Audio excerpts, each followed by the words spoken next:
Les événements déclenchés à Gaza le 7 octobre dernier par une douzaine d'organisations de la résistance palestinienne ont bouleversé par surprise la donne sur le grand échiquier, incluant 2 formations marxistes et des mouvements laïques, en coordination depuis plusieurs années avec le Hamas. L'opération, symboliquement nommée Toufan al-Aqsa, le déluge d'Al-Aqsa, en référence à la grande mosquée de Jérusalem, l'un des lieux saints les plus emblématiques de l'islam, a redonné soudain toute sa centralité à une cause palestinienne que beaucoup croyaient enterrée. Le jour d'ailleurs n'avait pas été laissé au hasard, coïncidant avec la veille du 50e anniversaire de la guerre de Kippour-Ramadan de 1973. On se rappellera peut-être, ou on ne s'en rappellera pas, que le 6 octobre 1973 était le jour du jeûne du Yom Kippour pour les Israéliens et pour les Juifs, férié en Israël, qui cette année-là coïncidait avec le début du Ramadan. Ce serait d'ailleurs la dernière opération conjointe de l'Égypte et de la Syrie, engagée pour compenser les pertes de la désastreuse guerre des 6 jours de juin 1967. Quoi qu'il en soit, nombreux sont ceux qui ont paru mal à l'aise quant à la posture à adopter face à cet imprévu des événements de Gaza. Dans les monarchies pro-occidentales de la Ligue arabe, qu'elles aient fait ou non le choix abrahamique, le virage du Hamas, parti en 2011 à l'assaut de la proie syrienne, comme il disait, est devenu 12 ans plus tard fer de lance de la résistance palestinienne, aura pu dérouter.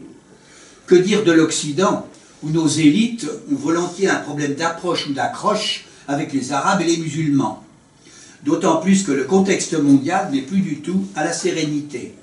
Le conflit opposant depuis le 22 février 2022 la Russie à l'Ukraine de Zelensky, soutenue par l'OTAN, ne polarise-t-il pas radicalement la confrontation géopolitique entre l'Occident collectif et l'axe russo-chinois, chef de file de l'Eurasie, porteuse des espérances d'un Sud global, soucieux d'échapper à la tutelle atlantique? Bonne interrogation.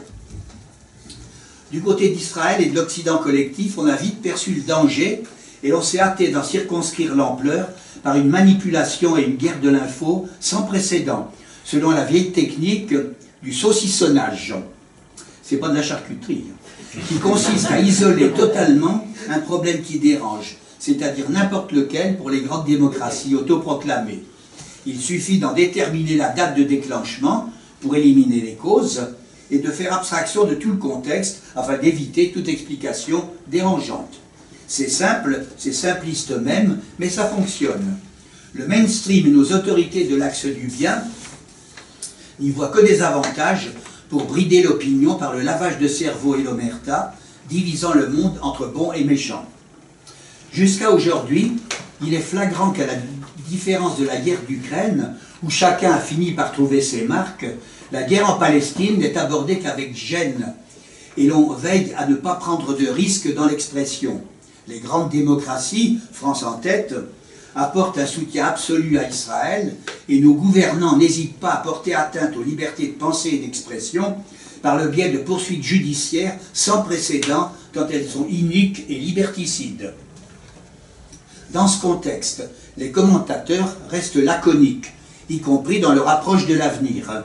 On propose le plus souvent une nouvelle version de la solution à 2 États, redevenue la tarte à la crème au menu du jour.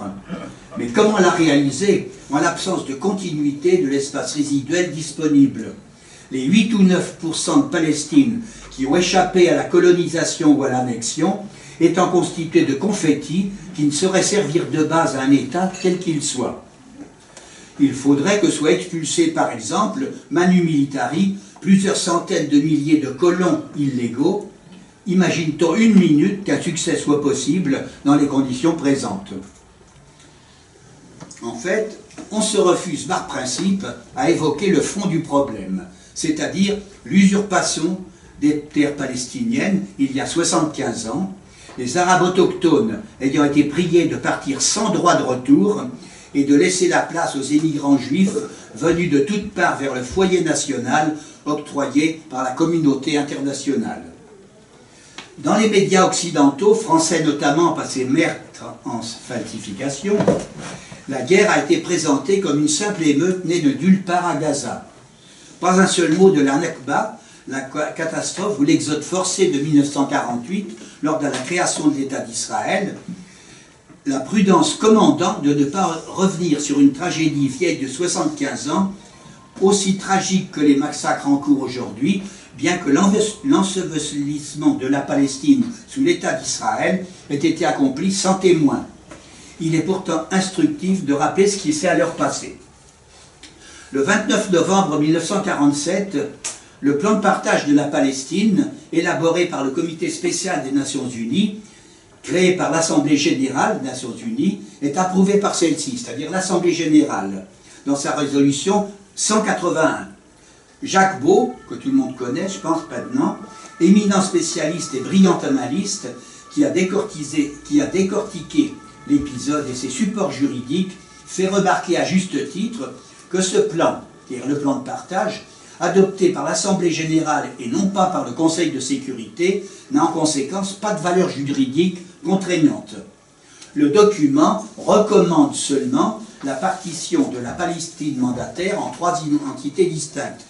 Un État juif sur 56% du territoire et un État arabe sur 42%.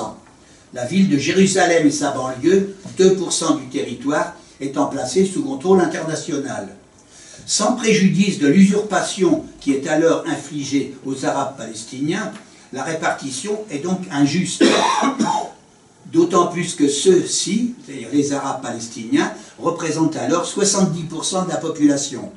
La fin du mandat est fixée néanmoins au 1er août 1948, le mandat britannique, et le partage doit être effectif au 1er octobre 1948. Le plan est alors accepté par les dirigeants de la communauté juive de Palestine, le Yishuv, par le biais de l'agence juive, hormis les extrémistes d'Irgun et du Lehi. Pour des leaders tels que Ben Gourion, ce n'est qu'un hors-d'œuvre en attendant de s'emparer de la totalité de la Palestine. Mais le plan recommandé, entre guillemets, est rejeté fermement par la plupart des dirigeants de la communauté arabe, y compris le Haut Comité soutenu par la Ligue arabe, laquelle se dit résolue à prendre toutes les mesures de nature à empêcher l'application de la dite résolution 181. Plusieurs États arabes se déclarent prêts à prendre les armes, refusant catégoriquement la division du territoire qu'ils jugent contraire au droit à l'autodétermination. En conséquence, le plan de partage ne sera pas appliqué. Il est déclaré nul et est abandonné. Tout ce qui en résultera sera en quelque sorte illégal et dépourvu de légalité. Ça, c'est la réalité juridique. Alain, Israël profitera de ce vide juridique pour prendre des libertés avec le droit international, au point de l'ignorer, ayant vite réalisé qu'il peut mettre à profit la gêne des Européens responsables à divers titres de l'Holocauste pour s'octroyer une impunité totale.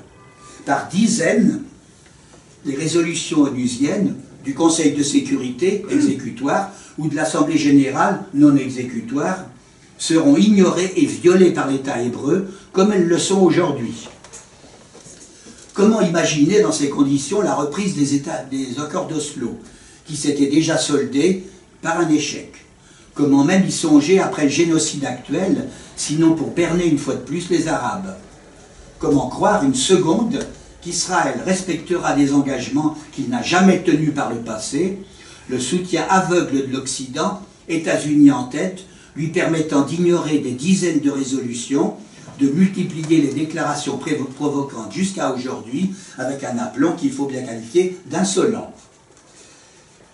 La condamnation de l'État sioniste par la Cour internationale de justice de La Haye, qui est, il ne faut pas l'oublier, l'organe judiciaire suprême de l'Organisation des Nations Unies, est totalement passée sous silence. Saisie par l'Afrique du Sud, la Cour internationale de justice dénonce dans les faits un génocide en puissance, enjoignant à l'État d'Israël d'en cesser la mise en œuvre. Silence radio également sur la saisine de la Cour pénale internationale, la CPI, dans le cadre d'une démarche pilotée par l'avocat lyonnais Maître Gilles Devers, soutenu par 600 ou 700 collègues internationaux et près de 200 ONG ou associations. Mais Israël est loin d'avoir gagné. Avec l'armée, et bien qu'il ait l'armée la plus puissante de la région, et son potentiel nucléaire, le seul de la région également, il n'a pas atteint ses objectifs. Beaucoup de stratèges militaires en concluent qu'il a donc perdu. Les groupes résistants continuent à résister et à infliger des pertes.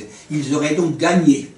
profitant de leur résilience pour élargir régionalement le conflit. Le champ de bataille s'étend désormais vers le Liban, où s'active le Hezbollah, vers l'Irak, où les milices chiites du Hashd al-Sha'bi sont sur le pied de guerre, tandis que la Syrie, malgré les raids endémiques, veille au grain. La Syrie, c'est l'État mère de la Palestine, quand même. Il y a aussi les Houthis du Yémen, qui créent des soucis aux navires desservant Israël, et l'Iran, touché récemment à Damas par 15 assassinats ciblés dans sa représentation diplomatique, par les Israéliens, et à la résidence de son ambassadeur, et qui vient de riposter en frappant directement Israël. Une grande première et un réel succès malgré les efforts déployés pour masquer la réalité. Téhéran a même reçu un appui sans réserve de la Chine, ce qui est un développement nouveau à tous égards. Israël, se demande-t-on, n'aurait-il pas provoqué l'Iran pour faire oublier le génocide qu'il poursuit, ou pour provoquer l'implication directe des États-Unis dans une guerre contre Téhéran, et amener l'Occident à réaffirmer son soutien inconditionnel? Pour M. Macron, pour les Allemands, pour les Polonais et les autres, c'est déjà chose faite. Et pour Joe Biden, les déclarations d'attachement à Israël appartiennent à la routine des jours. Le Congrès vient de voter à une écrasante majorité, républicaine-démocrate, une loi dégageant 95 milliards de dollars pour les aides, entre guillemets, à l'Ukraine, Israël et Taïwan. Il y en a 60,8 milliards pour l'Ukraine de Zelensky, 26,4% pour Netanyahou et 8 milliards pour Taïwan. Le président de la commission du Sénat, compétente, le républicain Mike Rogers, a déclaré dans un style pur américain que nature que la Chine, la Russie et l'Iran sont en train de travailler ensemble dans un nouvel axe du mal pour porter préjudice à nos alliances et miner notre sécurité nationale. Biden a immédiatement signé. C'est un bon jour pour l'Amérique, c'est un bon jour pour l'Europe et c'est un bon jour pour la paix dans le monde. Il rendra l'Amérique plus sûre, il rendra le monde plus sûr et continuera le leadership de l'Amérique dans le monde. Il a ensuite ajouté concernant Israël, mon engagement à l'égard d'Israël, je veux le clarifier une fois de plus. Mon engagement est de faire. La sécurité d'Israël est fondamentale. Je garantirai toujours qu'Israël est ce qui lui sert pour se défendre de l'Iran et des terroristes qu'il soutient. Qui en aurait douté? Israël ne fera donc pas de concession. La solution à deux États apparaissant de plus en plus pour ce qu'elle est en réalité, c'est-à-dire un attrape-nigo, pourquoi alors ne pas prendre le taureau par les cornes en visant une solution d'ailleurs de plus en plus souvent évoquée, car elle semble la mieux adaptée malgré tout aux aléas de l'avenir. L'Afrique du Sud, si proche de la cause des Palestiniens, ne s'était-elle pas libérée de l'apartheid en misant sur le mot d'ordre « un homme, une voix », afin de créer un État où seraient respectés les droits et les libertés hors de toute discrimination raciale ou ethnique ou religieuse. La solution la plus acceptable et la plus raisonnable semble bien être celle à un seul État, qui intégrerait les Arabes et les Juifs, acceptant la règle du jeu démocratique. L'idée est à nouveau évoquée, on le notera, de plus en plus souvent, et semble recueillir la faveur de nombreux membres de la communauté juive, notamment parmi les jeunes générations et les militants d'organismes non sionistes. Il convient au passage de leur rendre hommage. Une Palestine, disent les uns, deux, disent les autres. Rendez-vous dans 10 ans.